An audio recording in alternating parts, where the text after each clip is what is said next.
The world is going through an unprecedented environmental emergency which poses an existential threat to these and future generations.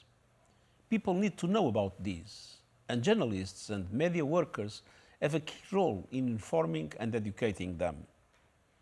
Local, national and global media outlets can highlight stories about the climate crisis, biodiversity loss and environmental injustice. Through their work, people come to understand the plight of our planet and are mobilized and empowered to take action for change.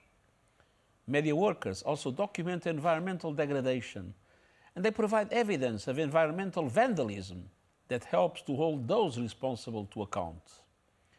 It is no surprise that some powerful people, companies and institutions will stop at nothing to prevent environmental journalists from doing their jobs.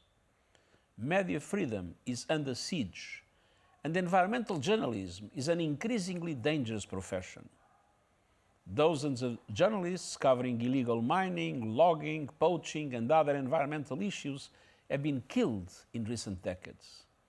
In the vast majority of cases, no one has been held to account. UNESCO reports that in the past 15 years, there have been some 750 attacks on journalists and news outlets reporting on environmental issues.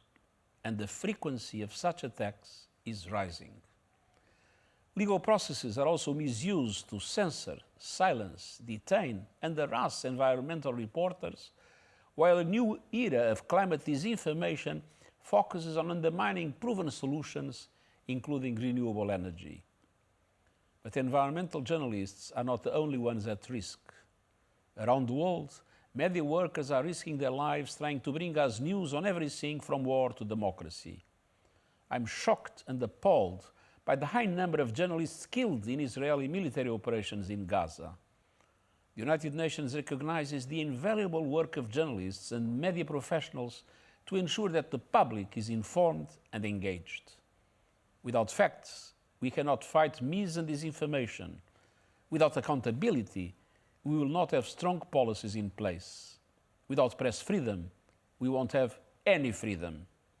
A free press is not a choice, but a necessity. Our World Press Freedom Day is very important. And so I call on governments, the private sector and civil society to join us in reaffirming our commitment to safeguarding press freedom and the rights of journalists and media professionals around the world.